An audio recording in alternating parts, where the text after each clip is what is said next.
Hi, I'm Shane. I'm here on behalf of Christina Shane, who is one of my closest collaborators and friends. And you guys want to just introduce yourselves? Tell us a little bit about you. Sure, that sounds like a good idea. My name's Doug Klinger. I'm the co-founder of the Internet Music Video Database and also a music video director's rep at Reprobates. And that's who I am. I'm executive producer and director at Simeon LA. I'm Tim Hendrix. I am a music video director and visual effects artist. Both Kyle and Doug have tolerated me in various capacities over the years. I'm great. Get to know me. Tim and Kyle, how did you get your start in directing music videos? Let's start with you, Tim. Oh, no. Okay. Well, I saw that. So I went to school at Art Center College in Pasadena. And I saw Saman Kesh, one of the directors there, start out doing music videos, and a bunch of other really now very storied commercial directors also went there. So I was sort of a freshman when all those guys who were like, the staff pick royalty circa 2012 were seniors and about to graduate. And so I sort of tried to follow their path, and I kind of networked within the music industry and basically got all these $5,000 videos, which I now realize, are not a sustainable budget and will kill you. But when you're in college and you have access to free, help and free resources, you can get a lot of mileage out of that. So, I started doing videos for Alsla, Skrillex's label, if anyone remembers Skrillex, when that was kind of first founded. And then, I just haven't been able to escape since. I'm still there, still cranking them out. Yeah, and so for me, I right out of college, I worked at NFL Films as an animator, and the cool thing about that job is that I was working for the NFL for 7 months at a time, and then I had this really awkward 5-month break, and I took those 5 months for those few years to just work on passion projects. I had a few friends that were in like some Warped Tour bands and things like that. And I did about like 2 years, or two of those 5-month periods where I would just try to book try to make a music video every month, whether there was a budget or not. Did a bunch of videos for free, and then eventually talked someone into signing me, and then from there, I kind of had to make a choice between the animation job and doing music videos full time when it started to pick up 2 years later. And then I chose the music video life, the crazy music video life, and been doing that the past 5 years. My nifty video was actually the first video that I did with any sort of a budget, and so it's kind of a little full circle here. Crazy. And Doug, what was your introduction to the music video world? I was living in South Florida, and I was making websites on the internet, and one of those websites was the Internet Music Video Database, and I had an interest in music videos. My partner, Adam Fairholm, big shouts, also had an interest in music videos. We went to like film school-esque type colleges, him more so than me, but I'll claim his. And we started this website, and we didn't know shit about music videos, and we kind of through podcast interviews and listing them in a database, we started learning about them, and hundreds of podcast episodes later, where we like sounded like idiots for hours on end, started learning a little bit more about how the industry works. We wanted IMVDB to be our careers. We wanted to be less problematic, Mark Zuckerbergs of music videos. And we didn't know how to do that. We just knew how to make websites and not money. And so I reluctantly took a job at Vimeo for 2 years and worked there doing staff picks. But like there's a lot of non-music videos on Vimeo, and that's what I care about the most. And I don't care about like skateboard videos or time lapses or like short films that people make so that they can watch them themselves. And so I've left Vimeo and started working as a music video director's rep, which is also a place where I like haven't really figured out how to make money, but it is a sustainable, more so than IMDb at least. And so it's a kind of unusual. I am not a director. I don't make anything. I was a professional music video watcher for 8 years or so, and then the last 4 years, I try to help other people make music videos. Amazing. So Doug, another question. As a rep, how do you choose your directors and what do you look for in them? I like to say that I don't like to say anything. I was going to make a really bad joke. There's a variety of things. I'm going to make more eye contact with the camera lens. It's a variety of things. I came up in music video, all my friends are music video directors. I don't really know anybody who isn't one. And so a lot of times it's personal relationships. A lot of times, I rep individual directors and I rep, entire production companies. And so sometimes I'm, the directors on my roster come through relationships with those production companies. But, really I'm just looking for directors who I'm excited about, people who make cool stuff, and people who feel like there's an appetite for their work, in the music video world. So it's not just a pure taste thing, that's for sure. Being a music video rep is a business. And so we need to target directors. Part of our goal is to, make videos that earn money. And, so we need to that's a factor too. It's whether or not a director is going to attract briefs, whether or not they're going to, just have it's beyond just liking the work. And because if their work isn't super marketable or it's really niche, or it's also, all sorts of factors can contribute to it beyond just, whether they're dope. Just going a little bigger picture, just if you guys could kind of break down the process from pre-production to post, how do you get put in for a bid? What does the treatment process look like? You could just kind of give us a rundown, whoever wants to start. So I guess how the little behind the curtains look at how the process would go is normally a label or management would reach out to your director rep or your producer or the director themselves. They would ask for a treatment, usually very, very fast, in about a day or so. I'd love to say that, you have a week, but realistically, it's somewhere in between 2 days to a week, and a week is on the long side. Those treatments can be anywhere from, single page, one page treatments to 10, 15 pages plus, but it all depends on, the concept and the director and, that certain, however way they want to pitch it. And what I always, advise our directors is just keep it short and sweet, as many visuals as possible, just because there's so many people that are going to end up reading these things, from their management to the label people, that you want to get your idea across in the first page or two. And if you want to go into more detail, save it for later. Really get your point across in the first 2 or 3 slides tops.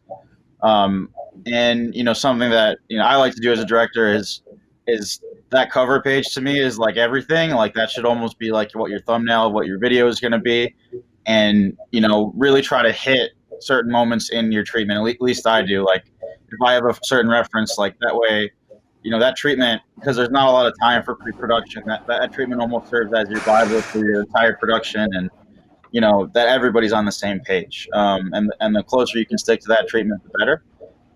And then, once the job is awarded, if they like your treatment, there's usually a call or two, and you meet the artist that day on set most of the time, and you kind of run through and you power through the thing. And then I would say most videos, Doug and Tim, would say have a 2 to 3 week turnaround. It's usually never longer than that. So music videos to me is yes, there's a lot of creative freedom and, a lot of artistic vision, but to me, music videos are, what can you do? What's the best thing you could possibly make when all these things are against you, whether it's money or time or, stingy management, or, there's always something getting in your way. So it's not a short film. It's not, a feature where this is your life's work. It's, to me, it's, what's the coolest, best thing we can do with all these things, and it's problem solving at the end of the day.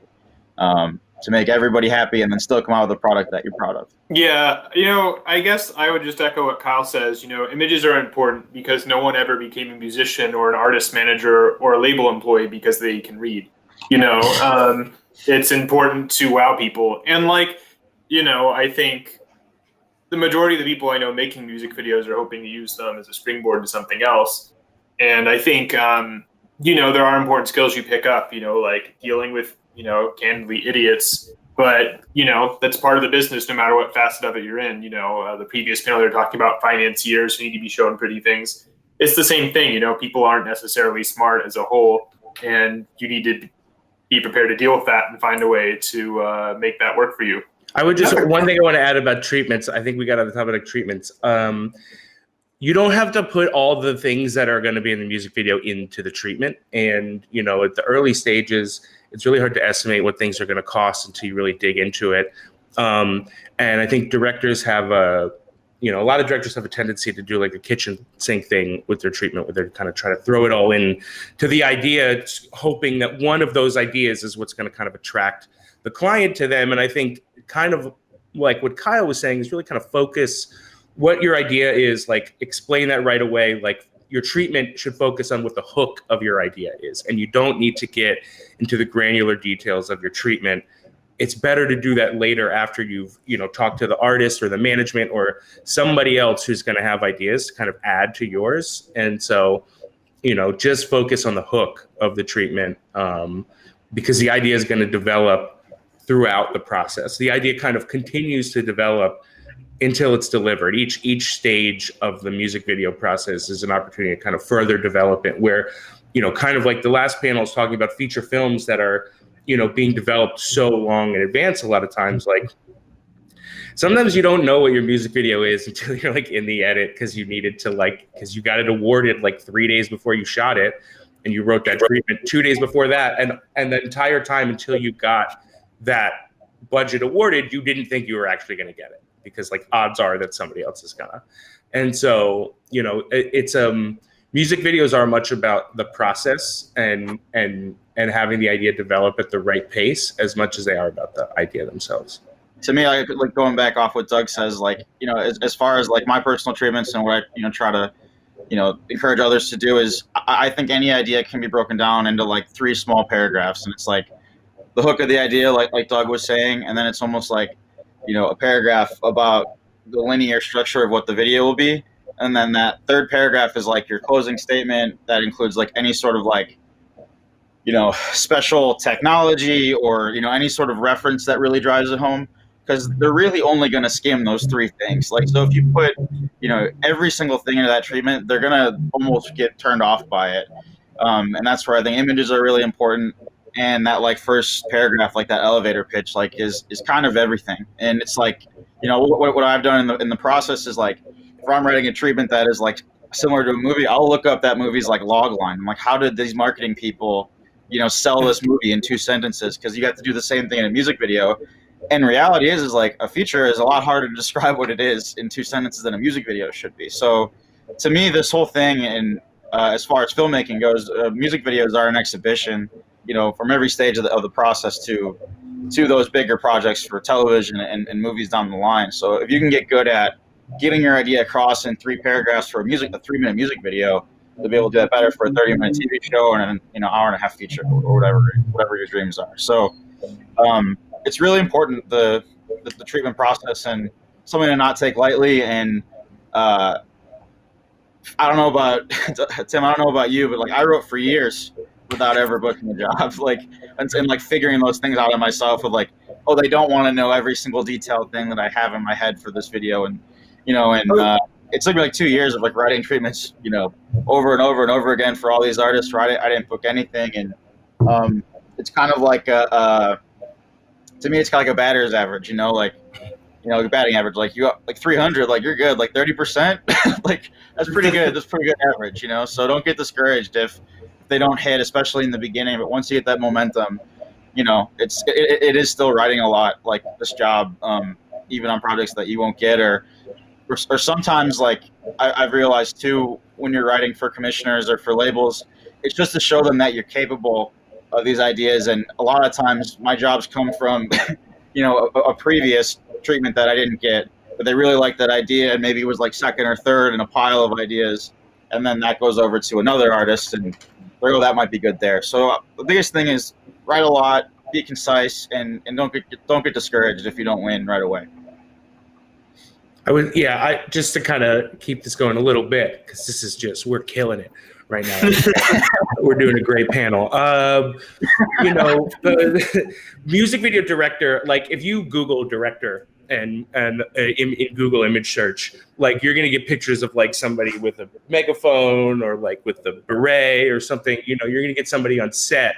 The music video director spends, you know, 360 of the 365 days a year writing. You know, it's music video director is actually a music video writer who like 1 week a year is on set directing music videos, because you know, that 30% number, Kyle, that you said, you know, I work with dozens of directors, and I don't know, I have to look, but like most people aren't at a 30% average. Like that is like, there's just not that many videos out there. You know what I mean? There's only a handful of good video opportunities, and there's like a smaller handful that aren't directed by like a small group of 3 white dudes at the kind of like top of the industry, you know, and you know, I mean, it's a bunch of white dudes on this panel too, but you know, but that's because Drea's speakers weren't working, but yeah, I mean, you're writing so much. It's all about writing, and so, you know, if you struggle with that part of it, you know, you really got to get concise and hone that part in, because that's what's going to be your currency to get music videos made, is your ability to kind of articulate your ideas and get people excited about them. Yeah, no, it took a long time for me to learn the concise thing, as both of you have seen probably from my treatments. But, you know, it is hard. I mean, I do think it's a very valuable skill, though, you know, like, you know, I think, you know, I'm in the process of learning to write big boy movies. I'm not good at it yet. But the same skill carries over, you know, it's just you have to learn how to boil your idea down to the central appeal of it. And that's much easier said than done. But yeah, it's also tricky right now because, you know, you're competing against a bunch of other people who are doing free work in terms of doing these treatments. And there was a movement briefly, you know, to try and make the process a little more sustainable, where instead of everyone making these beautiful treatments for free and dozens of people doing it, you know, you would write 1 sheets and send them in. But once COVID happened, I think sort of, you know, any effort on the part of music videos to achieve some dignity was sort of just thrown away, because everyone was like, please give me work, I'm dying. And so we're sort of back. But, you know, it is what it is. You know, I think if you enter this industry under the, you know, impression that it's fair, you've made a mistake unto itself. You know, it is just extremely difficult and competitive. And that's sort of how it is. Sorry, that was sort of bleak. But, you know. Yeah, I mean, it's true that, you know, there's just not like, going back to what I said, you know, there's just the number of music video directors relative to the number of opportunities. It's not career sustaining in terms of like, there's just not enough money in the industry to be this many directors' sole income. And so it needs to be more stuff. But the other thing about music videos is they're not just commerce, like they're art too. And so like, unlike commercials, there's a significant art element in music videos that doesn't exist. Music videos are like that really magic middle point where there's an audience and money sometimes that is available to make them, but that you can actually make something really cool and artistic and special, and that can only be made as music videos. You know, there are a few kind of cultural moments over the last 10 years that are related to music videos that could not have been related to any other you know, type of video art form. You know, This Is America, for example, like would only have had the impact it had as a music video. And if that was some like 30-minute television show, it wouldn't have reached the same audience. If it was like some short film that somebody put online, it wouldn't have reached the same audience without the music component. And so there's something really special about music videos that I think kind of like keeps all of us connected to them, despite all the kind of bleak things that, you know, we may kind of talk about as well. And so, you know, that is the motivation, is the magic that they offer. It's not really the the money or the dignity, because I think we've run out of those things. Oh yeah. Should we talk about these process questions that came in? Yeah, let's do it. So I'll read this first question. As far as as process goes, how much does each project differ in structure from video to video, especially when working with a number of different artists, labels, and commissioners? Whoever wants to hop in. I mean, I guess they're all identical in that they're all chaos. I guess I would say that the biggest thing is, as far as the process and structure goes from each label and artist and management, it's all very different. But I think the biggest thing to keep in mind as a music video director or music video producer, working them at all, is that realizing that this is part art and like part commercial. And, you know, so if you could figure out what they absolutely need in that project, like that'll solve so many of your problems. Like, what is their goal? You know, from a branding side of things, you know, from what does this album mean to the artist? You know, how do these videos work in a series, you know, of all their videos that are coming out? Does it need to differ from the last one? Do they want to create, you know, a very cohesive, you know, streamlined through? And I think the biggest thing there, as far as the pre-production goes, is figuring out exactly what they want out of this video. Why are they spending the money? Like, what is the goal? Because they're all different. Like you know, some of them just want a big flashy, you know, classic music video, and others are really trying to tell a bigger story. And I think, you know, if you could figure out and kind of weave through not only what the artist wants, but what the management wants, and sometimes those differ, and sometimes you're like the mediator, like we can like touch a bit of both, you know, walking down this line, we can still get your narrative and still hit all the, you know, the branding and commercial side of things at the label needs. I think that's the biggest thing, is just to find out what the needs are and to put the artists and the label's needs first. And then you come in as that creative, and then you can, you know, kind of talk them into what you want to do and what your creative is. I've just seen a lot of people, you know, think that music videos are like short films and that they're like their precious things. And sometimes, you know, if you can build a relationship, you know, with an artist or a management company, they will let you run, especially on like a second project where they're like, I trust you, do whatever you want. Like, I've had those kind of things, and those end up being some of the best videos and the ones that are most fun to work on. But on the other side, you don't get there without really respecting their needs and what they really need to get out of this video at the end of the day. Yeah, like, as much as a music video director cares about a project, and they do, and they need to, in order for them to be good, like their face and body are not in the video, like the musician is. And that video is like, we're talking a lot about Google, or at least I am. If you Google a musician's name, like the first thing that's going to come up is their music video. It's the first thing. And so if like you make them look like an idiot in the video, like they're going to be upset at you and they're not going to want to put it out. Or if they, you know, not even like an idiot, that's extreme. If it's even something minor, you know what I mean? Like, you know, it's going to reach millions of people. And if it doesn't align perfectly with this very sculpted, manicured image that these artists are trying to create for themselves because they're brands and they need to like generate money based on that branding, like, you know, you need to align with that, with the project. And so, knowing what the artist wants and what they are trying to do, and like also knowing that like in a lot of music videos, the artist wants to be themselves. They don't want to be a like cowboy or a private eye or a like some other thing that isn't what they actually are. They want to be like a cool musician, like they are everywhere else. And so the music video is meant to amplify the artist in a lot of ways. And so, and then you need to make that work for yourself. You know, you need to find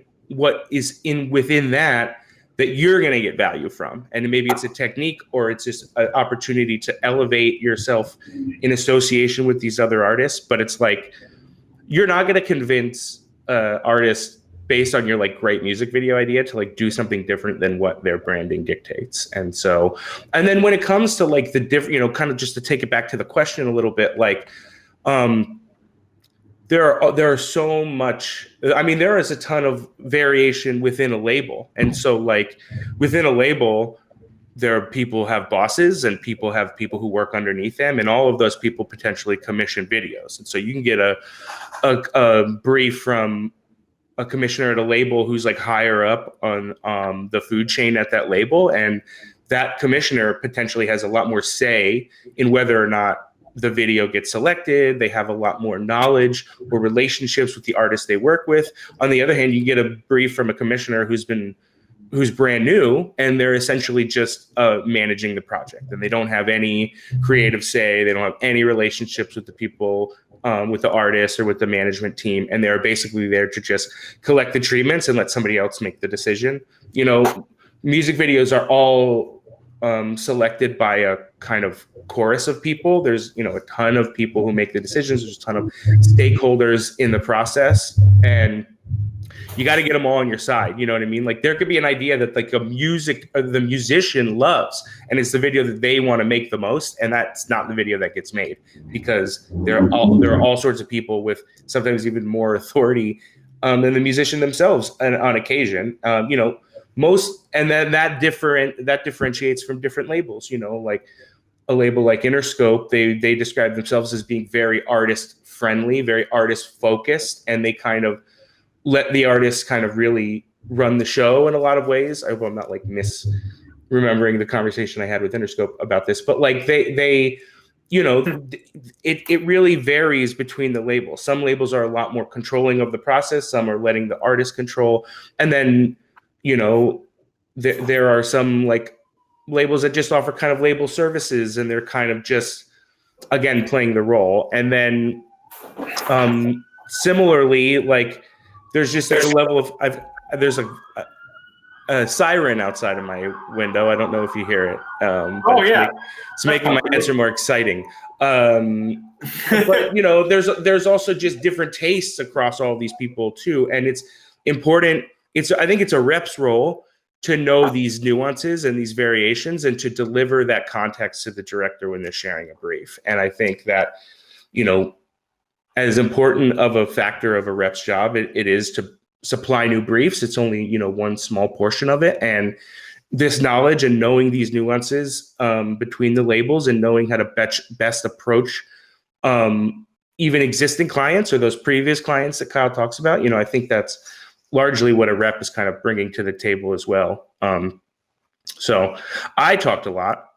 Yeah. Well, the one thing you said that I think is good and cool and worth underlining again is, you know, like, I think as a director, you need to ask what kind of stuff you want to make, and what, you know, like what you can get out of that middle ground. Because, you know, for me, like, I make things that are quirky and weird and subversive, and like, you know, there was probably a peak, you know, around 2012, 2015, where that was very in vogue for artists who maybe normally wouldn't do that.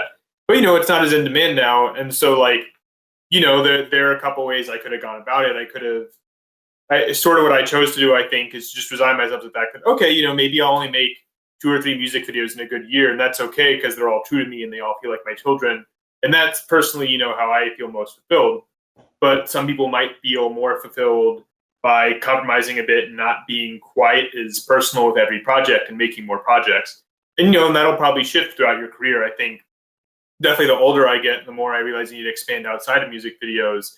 You know, the more selective I am and the less willing I am to, like, you know, kind of vanilla things up. But also there's no shame in that. It just depends on what your priorities are. And you know, like, I think it's just good to reassess every so often. If you feel like you're stuck in a rut, maybe you should shift more in one direction. You know, maybe you should be less compromising if you've been too compromising, or be more compromising if you haven't been enough.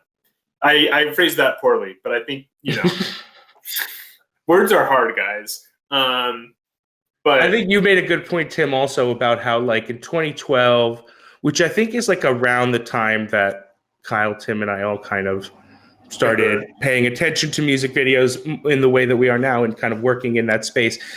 You know, and then at that time on the internet, social media wasn't as developed as it is now, you know, and basically music videos had to, like, catch people's attention with the video themselves, and they had to, like, be viral. You know, it was, you know, all these briefs would come through being like, we're looking for a viral video. We want a viral video. And that's why folks like Tim and Daniels and all these people who can, like, you know, pitch these ideas that have that juice, that potential to, like, catch people's attention because of the video, because like some crazy, because an alpaca blows a town up. Like that is that, BuzzFeed then writes about that and takes 100 GIFs from your video. And it's like, here's the top 10 GIFs from Turned Down for What or whatever. And that was like how the internet functioned in 2012. Now the audiences are there because of the social media accounts and audience that these artists have.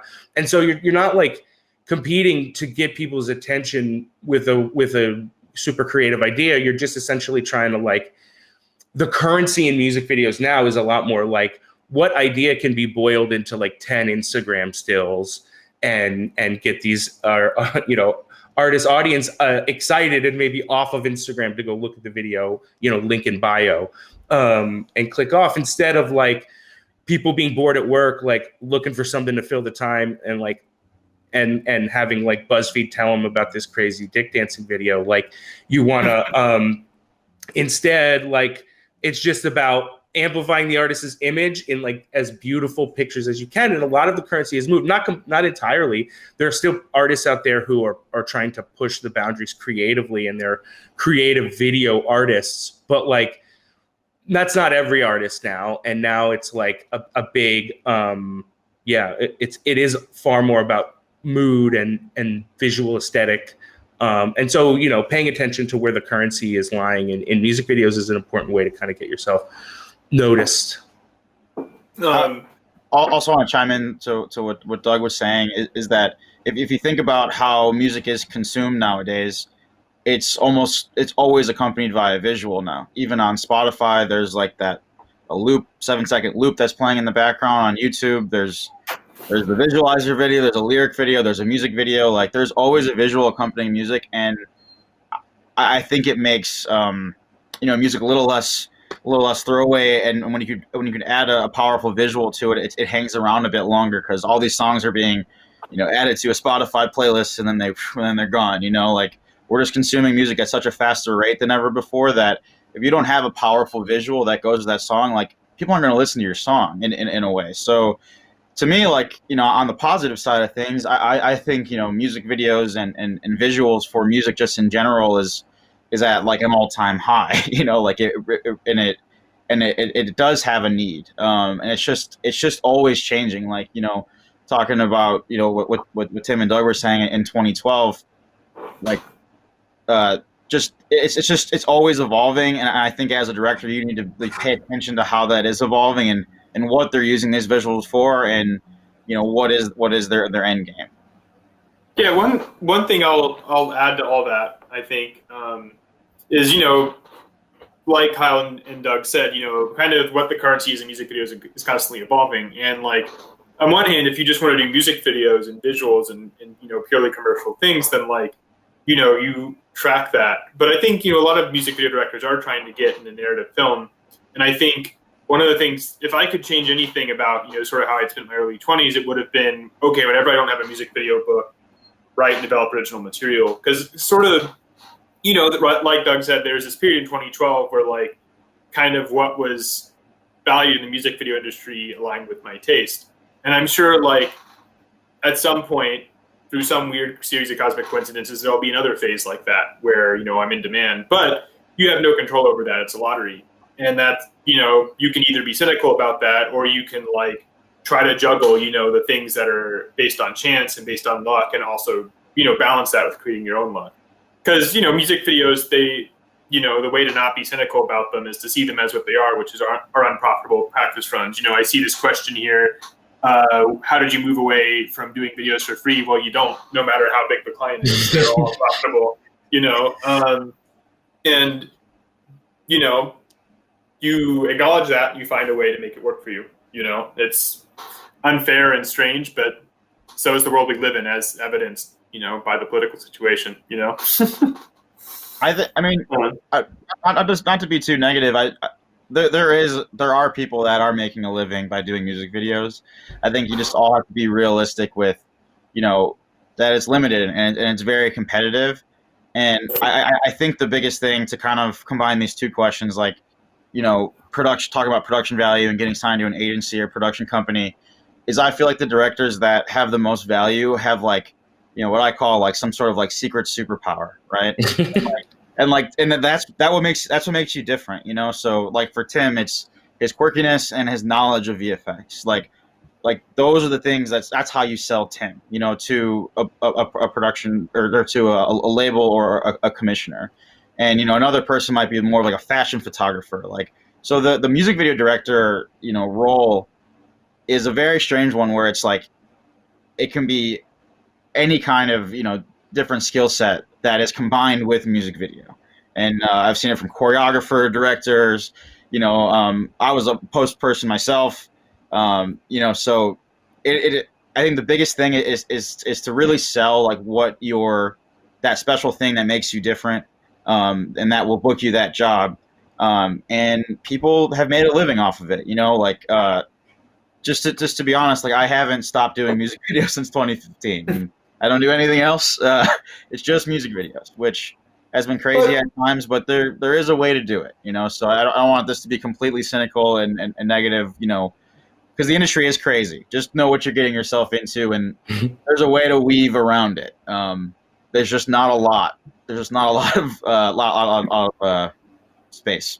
Yeah, and I think it's important just to ask yourself what you want, because again, like I think like Kyle's right. Like people like Kyle, Colin Tilley, and Hannah Lux Davis, they're making a living doing this, and you guys are making rad pop videos. Like almost seems like you're on set like every week, and like it just depends on what you want. But I think again, what I would emphasize is just make a long-term plan. Do you want to go strictly down this music route, or are you trying to use it as a springboard for something else? Like keep that. It's hard in your early 20s to keep that long-term vision in mind. But I think it's really important, and it kind of shapes what you get out of music videos.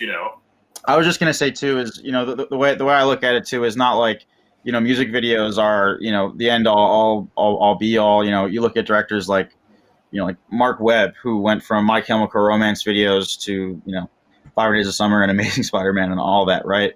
To me, the film industry is kind of like who can outlast. If you can stick around and make a bunch of things that people genuinely like, and keep advancing at that level, that one day, this is my hope anyway, is that they will trust you with a bigger project, and so my, coming from, a post-production background, specifically animation, and trying to transition into, to be a director in my early 20s, I understood it was going to be a long road before anybody trusted me with a movie or a TV show. And so for me, doing as many music videos as possible was a way to learn, and to have people, give you a budget to get that bad idea out. As crappy as that sounds, but still have a video at the end of the day that, that people can consume and they can make their money back on, right? So it's like, take these opportunities in these music videos, like if they're not making money, like use it as education, and how can you use that experience to then do whatever you want later down the road. I did a short a few years ago, and that was my first narrative thing I've ever done.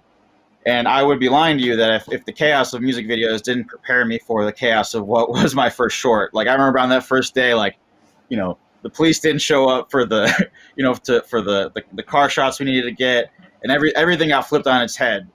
But it was something that I was so used to from music videos just never being, properly in the right spot.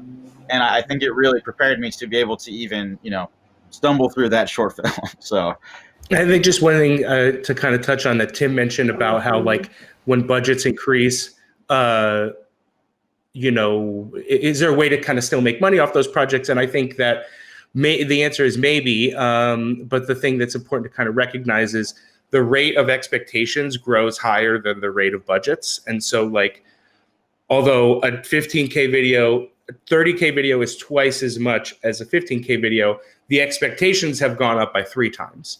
And so, despite the fact that the budgets go up, the labels and the clients are expecting a lot more out of them. And I also think there's a misconception that like YouTube views, there's like a direct dollar value or like currency value to YouTube views. And therefore like the labels are recouping video budgets at kind of a growing basis. And that's also not really true. There's not like a direct dollar amount per view. And like you really have to kind of like cross certain thresholds to earn, for the labels to kind of earn money back. they're promotional projects. They're projects that are meant to kind of promote the albums, and so that money spent is an investment, and they want to like get the most out of their investments. And so the rates are supposed to go up as the budgets go up for directors, but it's not often the case. I think the best place, just to chime in there with the budgets, is there's always like a happy medium, like like a 25K to a 50K video. Those expectations go up, but like there's a sweet spot in that 35K where you can make money, where like the expectations are similar to a 25, and I would say the same between like 50 to 100. That 75 is really the one you make your money on for whatever reason that is, or the ones that are most enjoyable. Like you just have to understand that there's certain checkpoints that for whatever reason the labels in their head think this is going to be a Beyonce video, and there's going to be a million people on set. And so as long as you can manage those expectations and really try to figure out what they are expecting in the end, you can make money. You can wiggle your way in between those budgets. That's how Kyle's dropping knowledge. I wish I could take notes on the things Kyle's would say on this panel, because Kyle's been dropping some knowledge. Listen to Kyle Cogan, you guys.